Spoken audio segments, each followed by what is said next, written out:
क्या वजह रही है कि बांकीपुर विधानसभा सीट पर उपचुनाव में जनता ने बदलाव कर दिया है? क्या वजह रही है कि जनता ने प्रशांत किशोर, एक नए नवेले व्यक्ति को अपना विधायक चुन लिया है? Paper leak, NEET paper leak ने पूरे देश में हड़कंप मचा दिया था। सवाल उठने लगे कि यह सरकार युवाओं के भविष्य के साथ खिलवाड़ कर रही है। क्या बीजेपी वाकई अब शासन सरकार में रहकर वाकई जनता पर शासन करने लगी है? क्या वजह रही है कि बांकीपुर विधानसभा सीट पर उपचुनाव में जनता ने बदलाव कर दिया है? क्या वजह रही है कि जनता ने प्रशांत किशोर, एक नए नवेले व्यक्ति को अपना विधायक चुन लिया है? क्या वजह है कि बांकीपुर की जनता ने अपनी सबसे पसंदीदा पार्टी को नकार दिया है? क्या वजह है कि जनता ने बीजेपी को सिरे से नकारा और एक ऐसा झटका दिया जिसने बीजेपी को ऊपर तक यानी केंद्रीय नेतृत्व तक को हिलाकर रख दिया? ये तमाम सवाल जो हैं, इनके जवाब हम तलाशने की कोशिश करेंगे। और एक अहम सवाल कि आखिर कौन सा वो मुद्दा रहा, कौन सी वो वजह रही हैं जिसकी वजह से बांकीपुर विधानसभा सीट पर उपचुनाव का ये परिणाम आया है। नमस्कार, मेरा नाम अभिषेक कात्यायन है। जी बिहार झारखंड के सोशल मीडिया डिजिटल प्लेटफॉर्म पर आपका स्वागत है। बांकीपुर विधानसभा सीट के उपचुनाव के परिणाम आ चुके हैं और परिणाम सबको चौंका रहे हैं। लेकिन यह कहें कि सबसे ज्यादा अगर कोई सदमे में है तो वो बीजेपी है। बीजेपी को शायद उम्मीद नहीं होगी कि प्रशांत किशोर, एक नई नवेली जनस्वराज पार्टी जो पहली बार 2025 में नवंबर में विधानसभा चुनाव लड़ती है, उसमें लगभग 98% सीटों पर उसकी जमानत जब्त हो जाती है। और वही पार्टी 8 महीने के बाद बांकीपुर, जो बिहार में बीजेपी की सबसे मजबूत और सुरक्षित सीट रही, वहां पर वो पार्टी, जनस्वराज पार्टी, अपने उम्मीदवार प्रशांत किशोर को जिता लेती है। और एक बड़े अंतर से प्रशांत किशोर, जिन्होंने जनस्वराज पार्टी की स्थापना की, जो उसके संस्थापक हैं, सूत्रधार हैं, प्रशांत किशोर चुनाव जीतते हैं और अचानक से जनप्रतिनिधि बनकर वो बिहार की जनता के सामने आ जाते हैं। प्रशांत किशोर अब बांकीपुर के नए विधायक हैं। उनको चुनाव आयोग की तरफ से, निर्वाचन पदाधिकारी की तरफ से जीत का प्रमाण पत्र सौंप दिया गया है। प्रशांत किशोर अब सदन जब भी होगा, सदन में वो जाएंगे और वो शपथ लेंगे, अपने सदस्यता की शपथ लेंगे बहुत जल्द, जब स्पीकर उनको बुलाएंगे।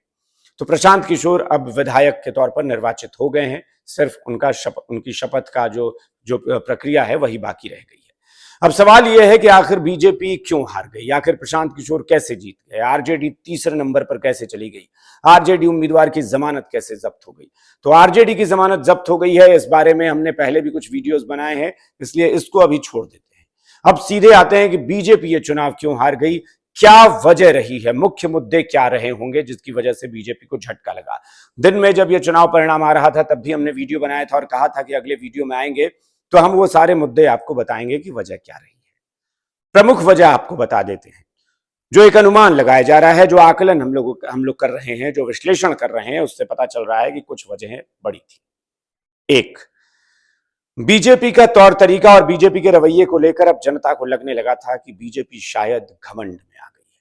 बीजेपी को गुमान हो गया है कि एक तरफा बीजेपी ही देश पर राज कर रही है। बीजेपी जहां चाहे जब चाहे चुनाव आराम से जीत सकती है। एक ये कारण कहा यह जा रहा है कि जनता बहुत ज्यादा अंदर खाने बीजेपी से अब खफा हो रही है, क्योंकि पिछले कुछ साल में, अगर 1-2 साल की ही बात करें, खासतौर पर बीजेपी को केंद्र में जब यह तीसरा टर्म मिला है 2024 के बाद से, कई ऐसे मुद्दे आए हैं जहां बीजेपी की किरकिरी हुई है और बीजेपी पर सवाल खड़े हुए हैं कि क्या बीजेपी मनमाने तरीके से सरकार चला रही है, क्या बीजेपी वाकई अब शासन सरकार में रहकर वाकई जनता पर शासन करने लगी है। शासन शब्द का मतलब यहां कुछ और होता है। शासन का मतलब सरकार चलाना नहीं, शासन का मतलब डिक्टेटरशिप। क्या बीजेपी अब वाकई शासन कर रही है, अपनी मनमर्जी थोप रही है, मनमाने तरीके से राजनीति कर रही है, अपने मनमाफिक फैसले कर रही है? ये सारे सवाल बीजेपी पर उठ रहे हैं। एक तो ये। दूसरे मुद्दे पर आते हैं, यूजीसी बिल। यूजीसी बिल को लेकर आप सबको पता होगा कि बड़ी हंगामा हुआ था और इसमें हंगामा यह हुआ था कि दरअसल यूजीसी बिल के तहत जो नया आया था यूजीसी बिल, उसमें यह तय हुआ था, उसका जो यूजीसी बिल के जो मेन उसमें जो बातें थी, मुख्य बातें थी, वो मूलभूत बातें उसमें ये थी कि जो कैंपस के भीतर, यूनिवर्सिटी कैंपस में, अगर कोई ओबीसी, एससी, एसटी इन स्टूडेंट्स के खिलाफ कोई जातिवादी बातें होती हैं, जाति सूचक शब्द का प्रयोग होता है या उनको हेय दृष्टि से देखा जाता है, उन्हें जलील करने की कोशिश होती है, उन्हें अपमानित करने की कोशिश होती है, तो इस पर एक्शन लिया जाएगा। अगर कोई तथाकथित अगड़ी जातियां जो होती हैं, वैसे स्टूडेंट्स अगर ओबीसी को, एससी एसटी को किसी तरीके से ह्यूमिलिएट करते हैं, उन्हें नीचा दिखाने की कोशिश करते हैं, तो उन पर कानूनी कार्रवाई का प्रावधान था। ये यूजीसी बिल आया था। अब उसमें दिक्कत ये हो रही थी कि यूजीसी बिल को लेकर ये था कि अगर पता चले, यानी उसमें ये था कि एससी एसटी ओबीसी के जो छात्र हैं वो जाकर कंप्लेन कर देंगे, कमेटी जो होगी उसमें कंप्लेन करेंगे। लेकिन उसमें यह प्रावधान नहीं था कि अगर उसकी जांच हो और जांच में पता चले कि आरोप झूठे लगाए गए हैं, जो तथाकथित अगड़ी जातियां हैं, उनके जो अगड़ी जाति का कोई स्टूडेंट है, अगर उस पर आरोप लगा है कि उसने पिछड़ी जाति के लोगों को ह्यूमिलेट किया है, और अगर ये आरोप झूठे पाए जाते हैं, तो उसमें यह प्रावधान नहीं था कि जिन लोगों ने झूठे आरोप लगाए उन पर भी कार्रवाई होगी। और इसी बात को लेकर जो ये तथाकथित अगड़ी जातियां, जिन्हें हम सवर्ण वर्ग कहते हैं, वो नाराज हो गया था। बाद में ये मामला सुप्रीम कोर्ट में गया, सुप्रीम कोर्ट में वो सुनवाई उस पर चल भी रही है, लेकिन ये मामला बहुत ज्यादा गंभीर बन गया। इससे हुआ ये कि बीजेपी का जो अपना कोर वोट बैंक है, यानी जो कहा जाता है, एक माना जाता है कि हालांकि कोई फिक्स ऐसा नहीं है कि वो लिखित में ऐसा कोई दस्तावेज है कि ये बीजेपी का ही वोटर है या वोट बैंक है, लेकिन ऐसा माना जाता है कि जो सवर्ण जातियां कही जाती हैं वो बीजेपी को वोट करती हैं, बीजेपी का वोट बैंक है, जिसमें ब्राह्मण होते हैं, कायस्थ होते हैं, कायस्थ के अलावा राजपूत होते हैं, भूमिहार होते हैं, इनको उसमें सवर्ण श्रेणी में रखा जाता है। तो माना यह जाता है कि यह पूरा वर्ग बीजेपी से खफा है, बहुत ज्यादा नाराज है। और इसके अलावा यह भी कहा जा रहा है कि चूंकि यह मामला चूंकि इस सरकार ही ये यूजीसी बिल लेकर आई थी, इसलिए लोगों की नाराजगी सरकार से है। भले ही यह मामला सुप्रीम कोर्ट में गया है, अभी होल्ड पर चला गया है, लेकिन जो नाराजगी बननी थी वो बन गई थी।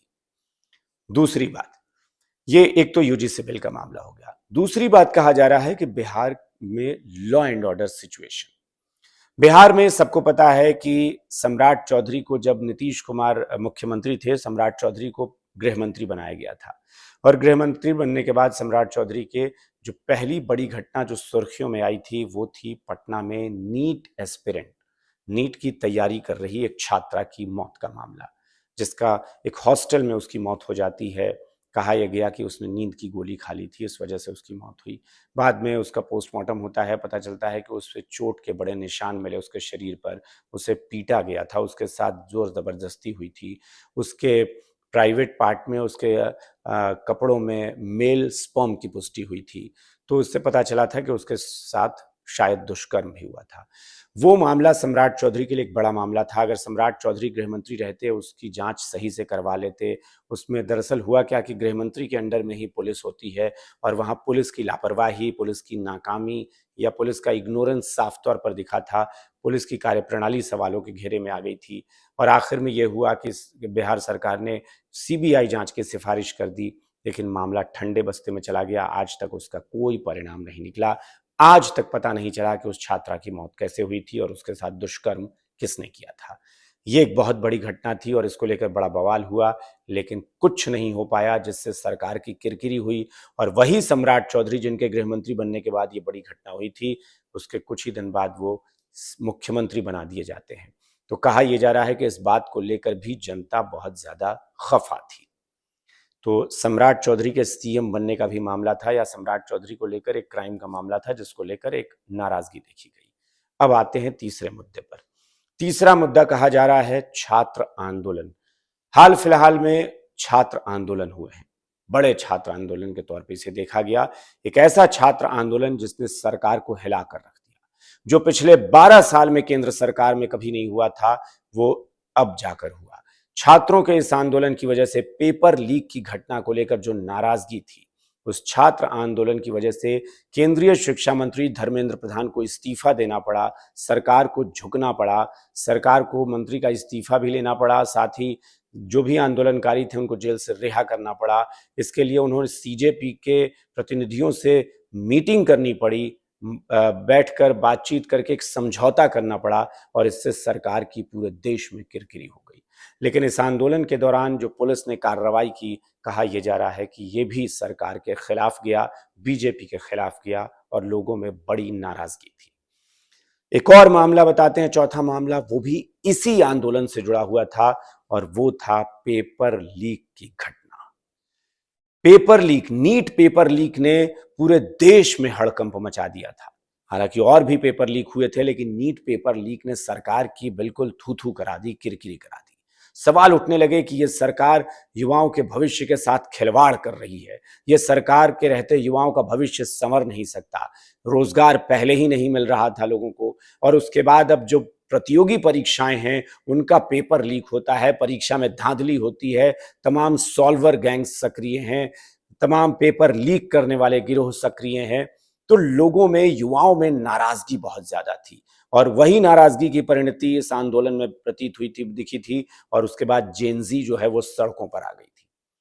तो कहा यह भी जा रहा है कि यह पेपर लीक की घटना, एक आंकड़े भी गिनाए गए कि लगभग 150 पेपर लीक हुए वर्तमान शिक्षा मंत्री के कार्यकाल में। 150 से ज्यादा प्रतियोगी परीक्षाओं के पेपर लीक हुए। इस वजह से युवा तो बिल्कुल खफा हो गए थे। रोजगार के लिए समस्याएं बढ़ती जा रही थी, सरकारी नौकरियां खत्म होती जा रही थी, चुनौतियां बढ़ रही थी और ऐसे में सरकार की किरकिरी हो रही थी। कहा जा रहा है कि यह भी एक बहुत बड़ी वजह थी। दूसरी बात यह थी कि नीतीश कुमार से पहले जब सरकार महागठबंधन की थी, तब TRE 1, TRE 2, TRE 3 ये सब बहुत तेजी से ले लिया गया, लेकिन TRE 4 के मामले में आकर सरकार अटक गई। यानी महागठबंधन सरकार चली गई थी और NDA सरकार बन गई थी और TRE 4 का मामला अटक गया। यानी बहुत इसमें डिले किया गया, बहुत देरी कर दी गई और अभी तक जब मैं वीडियो बना रहा हूं, चुनाव परिणाम बांकीपुर के आ चुके हैं, उसके बावजूद अब तक अधिसूचना जारी नहीं हुई है। बल्कि अभी तो शिक्षा विभाग ने सरकार BPSC को अधियाचना भेजी है कि हाँ, इतनी सीटों पर वैकेंसी है, यहाँ पर परीक्षा हम चाहते हैं, परीक्षा इस पर हमें लेनी है। अधिसूचना जारी नहीं हुई है। इसको लेकर बवाल मचा है। छात्र लगातार आंदोलन करते रहे, छात्रों पर लाठीचार्ज हुआ, कार्रवाई हुई। इस वजह से छात्रों की नाराजगी बहुत बढ़ गई थी। एक तो ये कारण था। कैंडिडेट के बारे में कहा जाता है, एक ये कारण था कि कैंडिडेट जो है बीजेपी का लोगों को पसंद नहीं आया। लोगों को लगा बांकीपुर की जनता बहुत पढ़ी लिखी है, बहुत सूझबूझ से वोटिंग करती है, समझदार जनता है। तो कहा यह जा रहा है कि बांकीपुर की जनता को लगा कि नहीं, बीजेपी को कम से कम कैंडिडेट अच्छा देना चाहिए था। ठीक है, कोई कार्यकर्ता भी, एक साधारण कार्यकर्ता कैंडिडेट बन सकता है, लेकिन कम से कम वो अच्छा बोल सकता हो, अच्छा पढ़ा लिखा हो, ऐसा कैंडिडेट होना चाहिए। नीरज कुमार सिन्हा चूंकि पहली बार चुनाव लड़ने जा रहे थे, बहुत साधारण से मंडल स्तर के कार्यकर्ता, मंडल अध्यक्ष थे, उनको विधानसभा चुनाव लड़ाने का फैसला हुआ। लेकिन जनता को लगा कि नहीं, ये मुखर नहीं है, बहुत बात नहीं कर पाते, बहुत कैमरा फेस नहीं कर पाते हैं, तो ऐसा व्यक्ति हम पढ़े लिखे तबके का विधायक क्यों बने। तो कहा यह जा रहा है कि बीजेपी का कैंडिडेट बदलने की वजह से भी नाराजगी थी और कैंडिडेट ठीक भी नहीं लगा लोगों को, इस वजह से भी नाराजगी थी। तो ये सब कुछ बड़ी वजहें थी जिसकी वजह से बीजेपी लगातार पिछड़ती गई और ऐसी पिछड़ी कि चुनाव में उसे हार का सामना करना पड़ा। ये तमाम वजह, चाहे वो UGC बिल का मामला हो, नीट एस्पिरेंट छात्रा की मौत का मामला हो, लॉ एंड ऑर्डर का मामला हो, सम्राट चौधरी के CM बनने का मामला हो, या फिर कैंडिडेट का मसला हो, या फिर पेपर लीक का मसला हो, या फिर पेपर लीक को लेकर जो छात्र आंदोलन हुआ उसमें धर्मेंद्र प्रधान के इस्तीफे की बात हो, इन तमाम चीजों ने सरकार की ऐसी किरकिरी करा दी कि बीजेपी के प्रति लोगों की नाराजगी बढ़ती गई और परिणाम बांकीपुर की जनता ने दिखा दिया। बांकीपुर की जनता ने एक ऐसा मैसेज दे दिया जिसमें केंद्र सरकार के लिए और बीजेपी के भी केंद्रीय नेतृत्व के लिए मैसेज है कि आप अपनी कार्यशैली बदलें, आप अपने क्रियाकलाप बदलें, आप अपना तौर तरीका बदलें, आप अपने सरकार के फैसले लेने की, मनमाने फैसले लेने की आदत बदलें, जन सरोकार की बात करें, जनता के हित में फैसले करें, जनता की पसंद के फैसले करें और उन पर अपनी पसंद थोपने की कोशिश ना करें। ये तमाम चीजें बीजेपी के लिए मैसेज है, सरकार के लिए एक चेतावनी है। सरकार अगर जाग गई, समझ गई तो ठीक, नहीं समझी तो अगर ये अलार्मिंग सिचुएशन बीजेपी नहीं समझ पा रही है तो शायद आने वाले समय में बीजेपी की चुनौतियां और बढ़ सकती हैं। इसलिए बेहतर होगा कि बीजेपी केंद्रीय नेतृत्व तत्काल इस पर गंभीरता से विचार करे कि बांकीपुर की सीट क्यों हारनी पड़ी। फिलहाल इस वीडियो में इतना ही। आपसे गुजारिश है कि जी बिहार झारखंड का social media digital platform like करें, फॉलो करें, सब्सक्राइब करें। हमारे वीडियोस देखें, उसे लाइक करें और उस पर कमेंट भी करें ताकि हमें पता चले कि आपको हमारा वीडियो कैसा लगा। फिलहाल इजाजत दीजिए। नमस्कार।